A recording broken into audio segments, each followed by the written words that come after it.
सोहळा आनंदाचा गजर विठुरायाचा अखंड हरिनाम सप्ताह मौजे गोविंदपूर तालुका माजलगाव जिल्हा बीड विशेष सहकार्य समस्त ग्रामस्थ मंडळी गोविंदपूर प्रक्षेपण आपल्या आवडत्या गजर कीर्तनाचा या यूट्यूब चॅनलवर।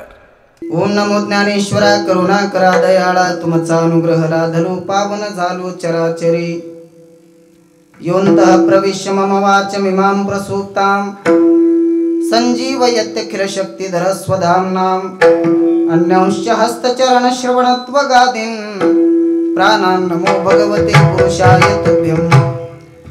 आत्मरूप गणेशु केलिया स्मरण होय सकल विद्यांचे अधिकरण तेची बंधू श्री चरण श्री गुरूंचे ते नमस्कारोनी आता आवडे हे रूप गोजिरे सगुण आवडे हे रूप गोजिरे सगुण पाहता लोचन सुखावले आता दृष्टी पुढे ऐसा चितुरा हे जो मी तुझ पाहे पांडुरंगा। प्रस्तुत प्राप्त प्रसंगी कीर्तन रूपी सेवेसाठी निवडलेला अभंग संत श्रेष्ठ जगद्गुरु तुकोबारा यांचा 4 चरणाचा अभंग सेवेसाठी निवडलेला आहे।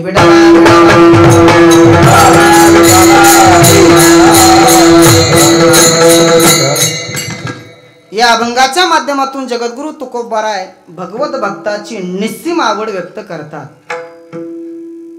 किंबहुना महाराज म्हणतात तो भगवान परमात्मा आम्हाला किती आवडतो तर बहु आवडसी जीवापासून या भगवत भक्तांना तो भगवान परमात्मा आपल्या जीवापेक्षाही बहु आवडतो। हा म्हणजे भगवत भक्ताची आवड या अभंगातून महाराजांनी सांगितलेली आहे।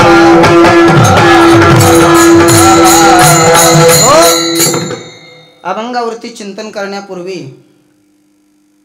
गेली अनेक वर्ष संपन्न होत असलेला हा भव्य आणि दिव्य स्वरूपाचा अखंड हरिनाम सप्ताह ग्रंथराज ज्ञानेश्वरी पारायण सोहळा या नामोत्सवातील आजच्या दुसऱ्या दिवसाची कीर्तन सेवा माझे समस्त ग्रामस्थ मंडळी गोविंदपूरकर भजनी मंडळ माता भगिनी आबालवृद्ध पुरुष वर्ग सर्वांच्या वतीने याही वर्षी ही सेवा माझ्याकडे सुपूर्द करण्यात आलेली आहे।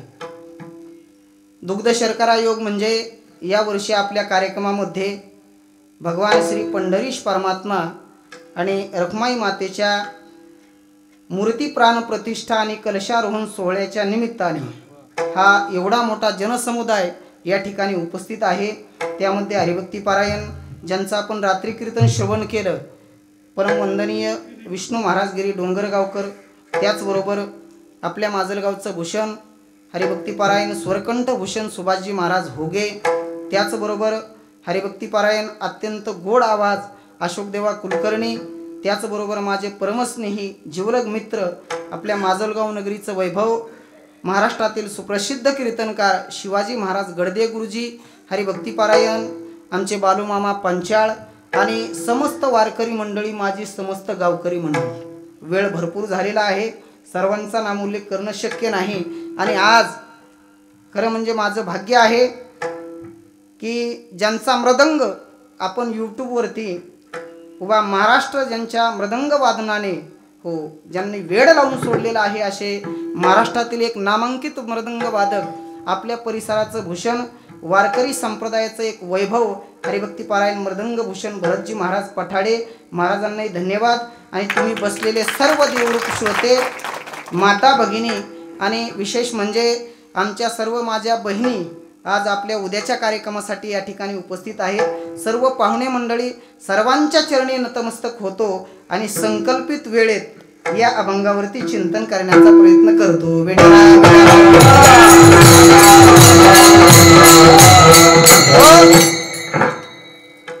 वेळ राहिलाय 1 तास आपल्याकडे।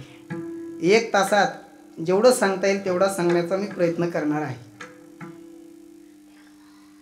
या अभंगावरती बोलत असताना जगद्गुरु तुकोबाराय म्हणतात सर्व जगाचा चालक मालक असणारा तो भगवान परमात्मा आम्हाला किती आवडतो, जीवापेक्षाही बहु आवडतो। म्हणजे या अभंगाच्या माध्यमातून तुकोबारायांनी भगवत भक्ताची आवड व्यक्त केलेली आहे।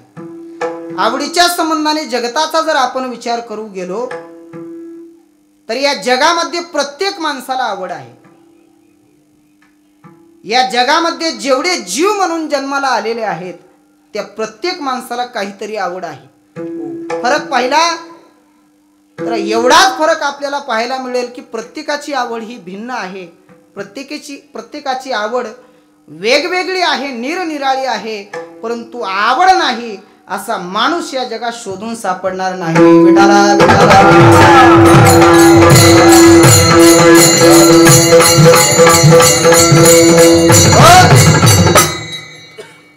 फार फार तर आपण या आवडीचं दोन प्रकाराने चिंतन करू. एक संसारिकाची आवड आहे आणि दुसरी परमार्थिकाची आवड आहे. संसार करणारी संसारिक माणसं सुद्धा आपल्या आवडीनिवडीने संसार करतात. या जगात जेवढे माणसं आहेत प्रापंचिक माणसं, प्रत्येकाची आवड वेगळी आहे. प्रत्येक जण काहीतरी आवड मनी मानसी धारण करूनच प्रपंच करतोय. म्हणजे संसारिक माणसाला सुद्धा आवड आहे आणि परमार्थ करणाऱ्या परमार्थिक माणसाला सुद्धा आवड आहे. पुन्हा एका संसार करणाऱ्या संसारिकाची सुद्धा आवड भिन्न आहे, तर परमार्थ साधना करणाऱ्या परमार्थिक माणसाची आवड सुद्धा भिन्न आहे. विठाला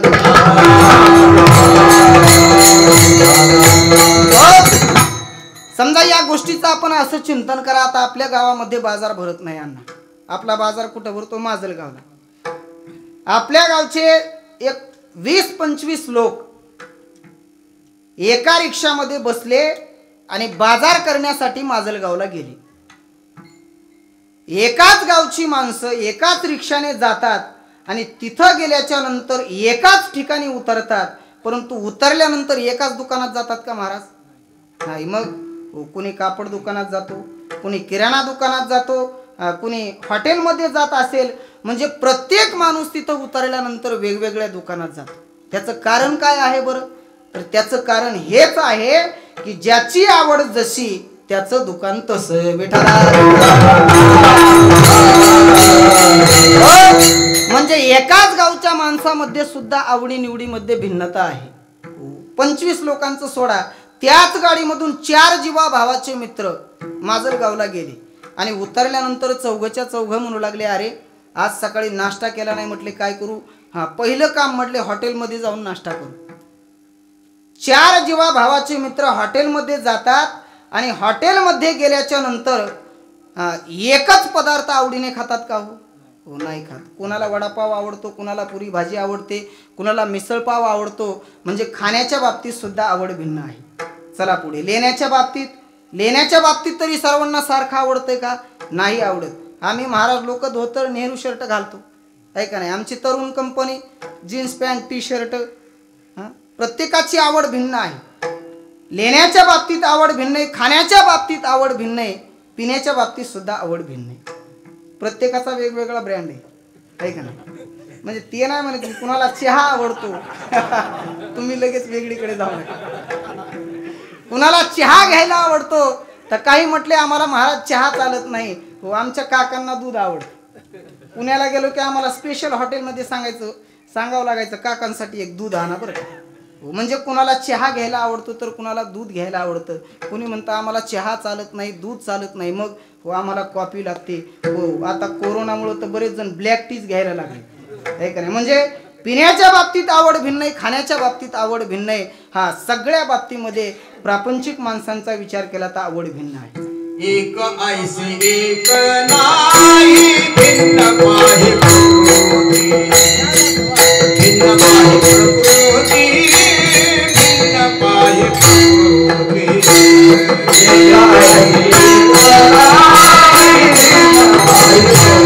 वेळ लई कमी म्हणून थोडं पटपट सांगण्याचा प्रयत्न करतो. एका श्लोकामध्ये सुभाषितकारांनी 5 लोकांच्या आवडी सांगितल्या.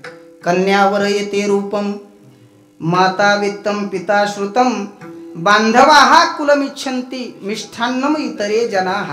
हो, 5 लोकांच्या आवडी एका श्लोकात सांगितल्या. हो, या 5 लोकांमध्ये सर्वच माणसं आली. कन्यावर येते रूपम. हो, ज्या वेळेला मुलीला पाहण्यासाठी मुलगा जातो आणि मुलगा पाहून गेला की मग घरची मंडळी विचारतात मुलीला, तुला मुलगा आवडला का? हो म्हणजे मुलगी काय पाहते, मुलीची आवड सांगतो मी. हो कन्यावर येते रूपम. हो रूप दिसायला मुलगा चांगला असला की मुलगी म्हणते मला मुलगा आवडला. म्हणजे मुलीची आवड आहे रूप. कन्यावर येते हो माता वित्तम. हो मुलीची आई काय पाहते, माझा होणारा जावाई कसा आहे, श्रीमंत आहे की गरीब आहे, पैसा अडका जमीन जुमला कसा आहे. म्हणजे मातेची आवड आहे पैसा अडका. पिता श्रुतम. हा मुलीचे वडील विचार करतात माझा जो जावाई होणारा आहे हा तो विद्वान आहे का, तो गुणवान आहे का, तो कुलवान आहे का. हा आणि बांधव हा कुलमिच्छन्ति. आणि शेवटी सुभाषितकार म्हणतात मिष्ठान्नम इतरे. लग्न लावणारे माणसं म्हणतात मुलगा काळा असू नाही तो गोरा असो आम्हाला काही घेणदेण नाही, श्रीमंत असो गरीब असो हो कसाही असला तरी आम्हाला घेणं देणं नाही. लग्नात बेत काय आहे. म्हणजे 5 प्रकारच्या आवडी एका श्लोकातून सुभाषितकार सांगतात. म्हणजे या जगात प्रत्येक माणसाला आवड आहे परंतु प्रत्येकाची आवड ही भिन्न आहे.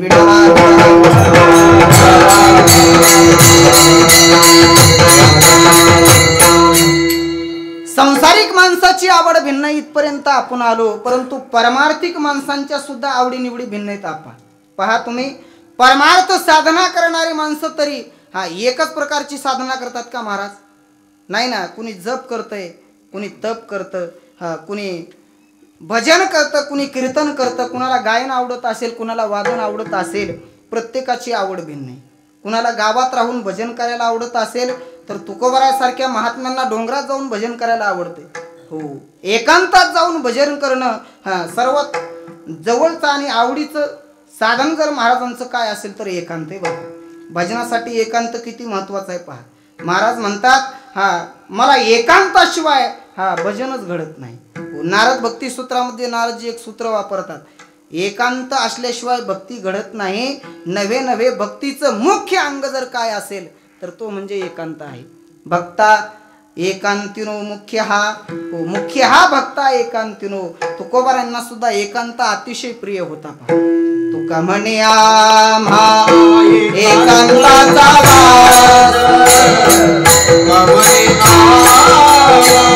एकांताचा वास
एकांताचा वास ब्रह्मी ब्रह्मरस सेवू सदा. महाराज म्हणतात एकांताशिवाय भजन घडत नाही आणि तो एकांत आम्हाला अतिशय प्रिय आहे. लोकांतात राहून भजन झालं असतं, भक्ती घडली असती तर ऋषीमुनी साधू संत डोंगरात जाऊन भजन केलं नसतं. लोकांतात राहून एकांत मिळत नाही महाराज. त्या काळात तुकोबारांच्या काळात मिळत नव्हता. मग मला वाटतंय आताच्या काळात तर मिळणं मोठं अवघड आहे. रोजचं 2 GB संपवायचं म्हटलं एकांत भेटतो का. दिवसभर जरी माणसाने नेट वापरलं तरी 2 GB संपत नाही. आणि मग 2 GB संपवता संपवता दिवस निघून जातो आणि भजन करायला कुठं वेळ आहे माणसाला.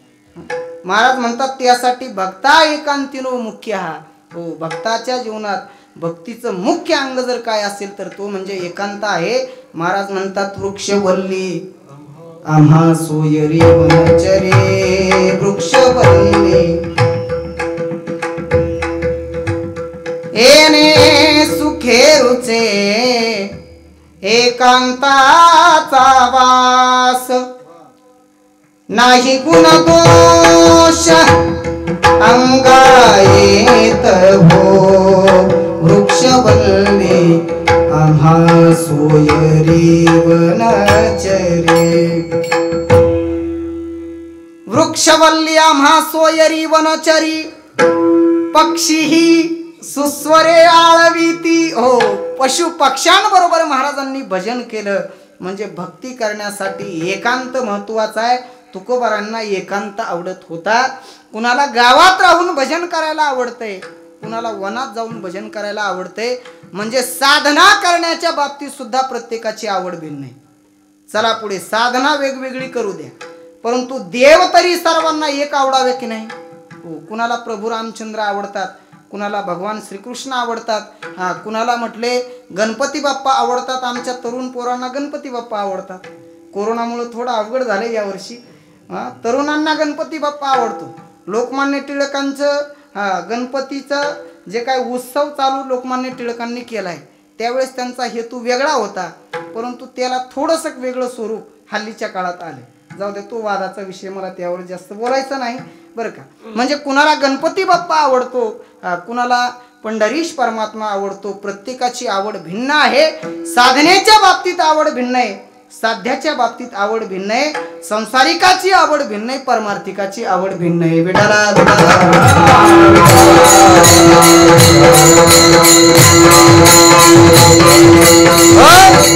म्हणजे साधना करणाऱ्या माणसांची सुद्धा आवड भिन्न आहे. सगळ्यांची आवडी सांगण्यापेक्षा शास्त्राने सांगितलेल्या चार प्रकारची आवडी सांगतो आणि पुढे सांगतो. शास्त्र असं सांगतंय की या जगामध्ये 5 प्रकारचे लोक आहेत आणि त्या 5 प्रकारच्या लोकांच्या वेगवेगळ्या आवडी आहेत. हो, क्रमांक 1 पामर, 2 नंबरचा विषयी, 3 नंबरचा जिज्ञासू, 4 नंबरचा भक्त आणि 5 नंबरचा मुक्त. विठाला विठाला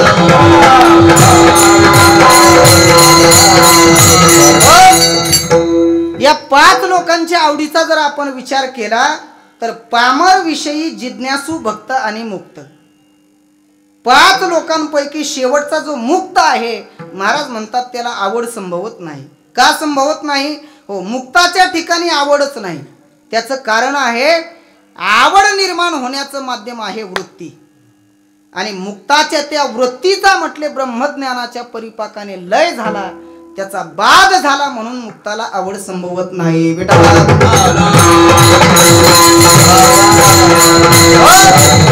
मुक्त झाला म्हणजे काय झालं? हो, मी काय करतो, मी कुठे आहे, कुठे राहतो याचा पूर्णत्वाने ज्याला विसर पडला त्याला म्हणायचं मुक्त.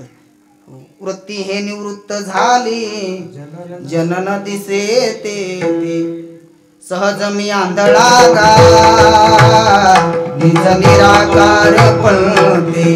वृत्ती हे निवृत्त झाली जनन दिसे ते मी माझे हरपले ताई जे ते जाते ते अदृश्य तिचे झाले काही दृश्य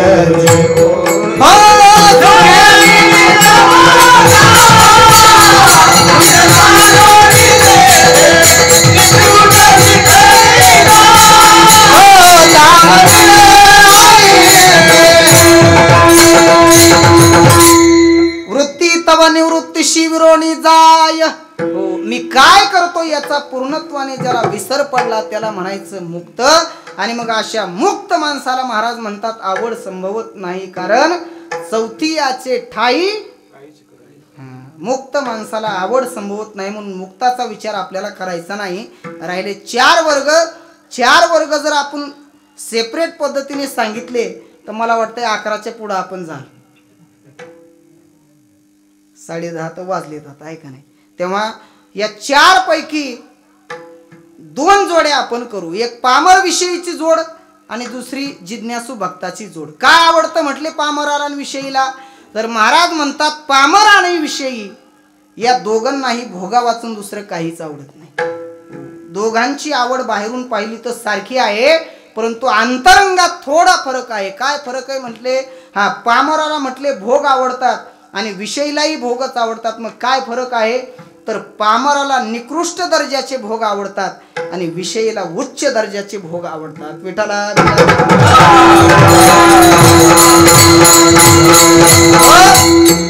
इहलोकातले भोग ज्याला आवडतात त्याला म्हणायचं पामर, आणि परलोकातले म्हणजे स्वर्गाधिक भोग ज्याला आवडतात त्याला म्हणायचं विषयी. सोपी व्याख्या आहे. इहलोकातले म्हणजे मृत्यू लोकातले जे भोग आहेत ते आपल्या प्रापंचिक माणसाला जास्त आवडतात, आणि स्वर्गातले भोग मनी मानशी धरून त्याच्या प्राप्तीसाठी साधना करून स्वर्गाधिक भोगाची प्राप्ती करून घेणारा त्याला म्हणायचं विषयी. मग या दोघांनाही भोगच आवडतात. पामराला भोग आवडतात म्हटले. कोणते भोग आवडतात? त्याला फक्त वाटते मी, माझं घर, माझं कुटुंब हा सगळं सुखी असलं पाहिजे, ल्यावे खावे बरे असावे सदैव, आणि हेच करी हाव संसारी. त्याला आळंदी पंढरीची वारी आवडत नाही म्हटले. त्याला गळ्यात माळ घालायला आवडत नाही. त्याला आई वडिलांची सेवा करायला आवडत नाही. किती म्हटले, हा या कलियुगामध्ये एवढी वाईट परिस्थिती झाली. एकदा का लग्न झालं रे झालं की माणसांना आई वडील जड होतात. कबीरदासजी सुंदर वर्णन करतात. आई रे बेईमान दुनिया, आई रे बेईमान, आई रे बेईमान दुनिया, आई रे बेईमान. ओ माता पिता को कोई ना माने, औरत को बहुमान दुनिया, आई रे बेईमान, आई रे बेईमान दुनिया, आई रे बेईमान, आई रे बेईमान दुनिया, आई रे बेईमान. हो साधु संत को कोई ना माने, जड़ों का बहुमान दुनिया, आई रे बेईमान दुनिया, आई रे बेईमान दुनिया, आई रे बेईमान. दिवस करून काबाड कष्ट करून हा हे सगळं आपल्यासाठी कमवलंय, परंतु लग्न झाले की माणसं त्यांना सोडून देतात. आता आपल्या ग्रामीण भागातली परिस्थिती चांगली महाराज. पुण्या मुंबई सारख्या ठिकाणी जर गेलो आपण सुभाष महाराज, तर सगळ्यात जास्त वृद्धाश्रमात गर्दी ही सुशिक्षित लोकांच्या मायबापाचीच आहे बरं का. ग्रामीण भागातली माणसं प्रेमळ आहेत, ते आईबापांना सांभाळतात. म्हणजे पामर कुणाला म्हणायचं? ज्याला म्हटले आई बाप सुद्धा आवडत नाही तो खरा पामर. विठ्ठला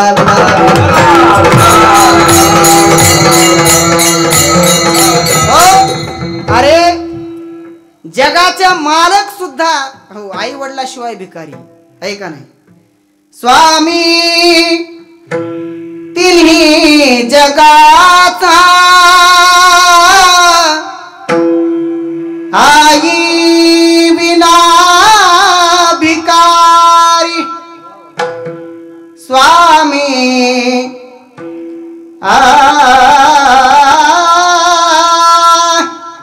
हो स्वामी तिन्ही जगाचा आई विना भिकारी. आणि जगाच्या मालकाला जर आई बापाविषयी इतकं प्रेम असेल तर मला वाटतंय आपण सुद्धा आई वडिलांवर तेवढं प्रेम केलं पाहिजे. विठाला म्हणजे पामर विषयीला भोगा वाचून दुसरं काहीच आवडत नाही. मी का सांगतोय?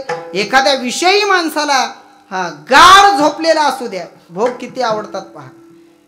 आणि त्याची झोप एवढी रंगात आलेली असताना एखाद्या माणसाने त्याला जर हलवून जाग केलं आणि त्याला विचारलं, का रे बाबा तुला सगळ्यात जास्त काय आवडतं? तो म्हणतो वाढावे संतान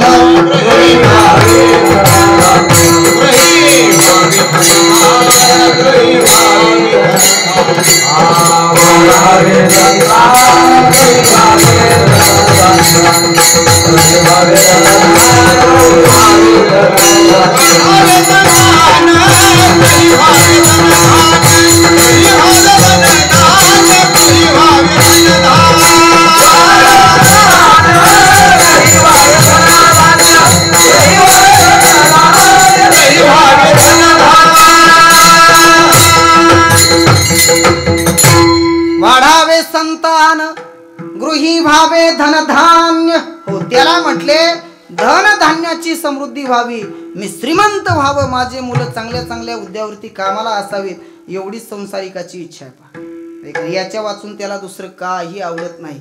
हो झोपेतूनच काय एखादा मरणासन्न अवस्थेमध्ये असो, म्हणजे 5 मिनिटांनी आता तो मरणार आहे आणि तेवढ्या शेवटच्या 5 मिनिटात जर त्याला देव प्रसन्न झाला. हा एक म्हातारं म्हटले 5 मिनिटात अशी मरणार आहे अशी अवस्था झाली आणि तेवढ्यात त्याच्यासमोर देव प्रगट झाला.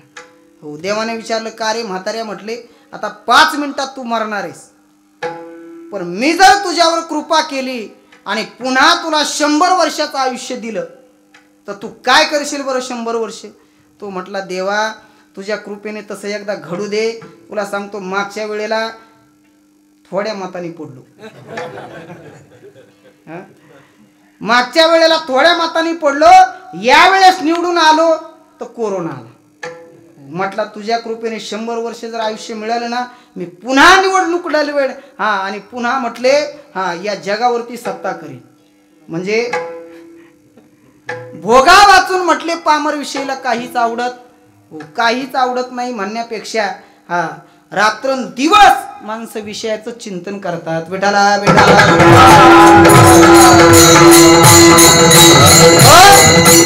पुनरायुष्याचा लाभ झाल्यानंतर यावत जन्म तुमची सेवा करण म्हणणारे सच्चिदानंद बाबा ऐका ना, सच्चिदानंद बाबा वारले. त्यांचं प्रारब्ध संपलं. वारल्याच्या नंतर सच्चिदानंद बाबांची प्रेत यात्रा निघाली आणि सच्चिदानंद बाबांच्या पत्नीने प्रेत यात्रेमधून बाजूला जाऊन ज्ञानोबारांच्या चरणावरती मस्तक ठेवलं आणि मुखातून शब्द बाहेर पडले, अखंड सौभाग्यवती भव. काय म्हटले? अखंड सौभाग्यवती भव. आणि ती माता रडू लागली. सच्चिदानंद बाबांची पत्नी म्हणते, माऊली हो माझे पती मेलेत म्हटले आणि तुम्ही म्हणताय अखंड सौभाग्यवती भव, हे कसं शक्य आहे बरं? ज्ञानोबाराय म्हणतात माझ्या मुखातून गेलेला शब्द म्हटले खोटा होणार नाही. काय नाव आहे म्हटले तुमच्या पतीचं? म्हटले सच्चिदानंद. ज्ञानोबाराय हसू लागले. म्हटले सत चित आणि आनंद हे अविनाश भगवान परमात्म्याचं स्वरूप आहे, त्याला मरण कसं काय असू शकते? हो सत म्हणजे काय? हो ज्ञानोबाराय सांगतात सत म्हणजे या जगामध्ये फक्त तो भगवान परमात्मा एकटाच सत्य आहे. भागवतातला पहिला श्लोक आहे कोणता? सच्चिदानंद रूपाय विश्वोत्पत्त्यादि हेतवे तापत्रय विनाशाय श्रीकृष्णाय वयम नुमः.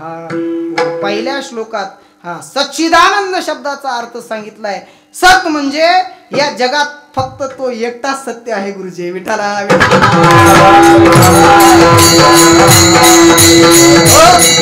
सच्चिदानंद घन एक भगवंताची दान, एक भगवंताची दान, एक भगवंताची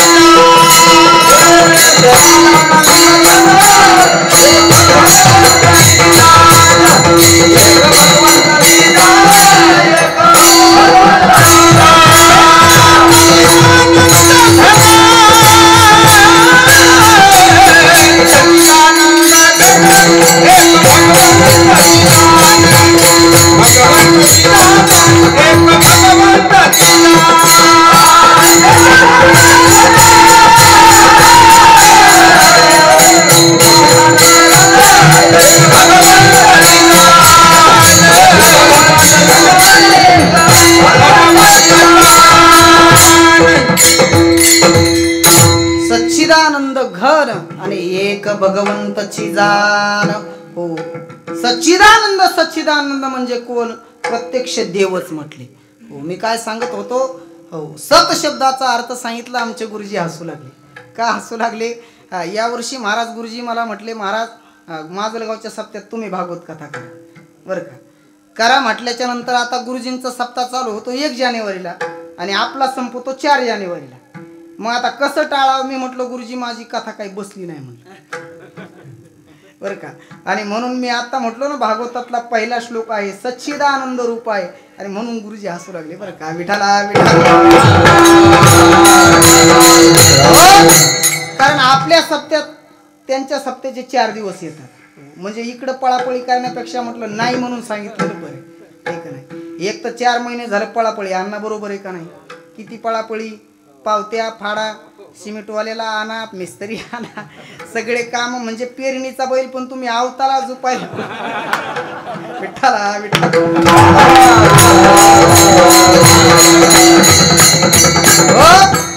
सत्य म्हणजे तो भगवान परमात्मा या जगामध्ये फक्त सत्य आहे.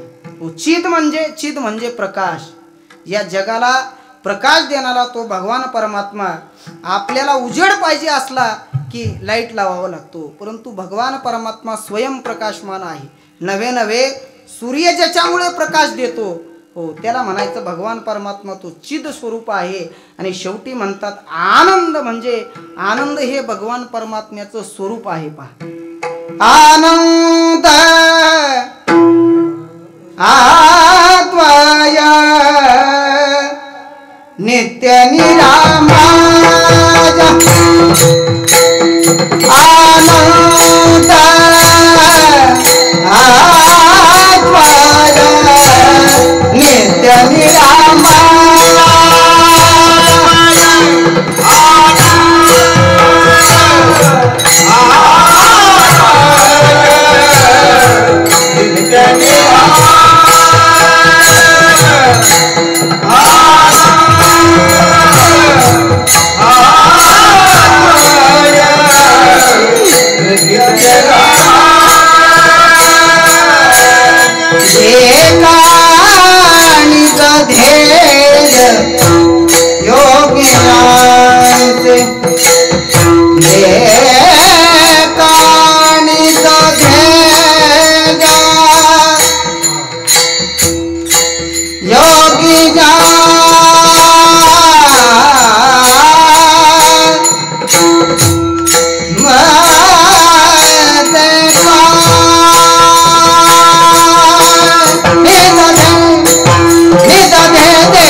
साजरे विठ्ठल हे समाचार साजरे विठ्ठल साजरे विठ्ठल।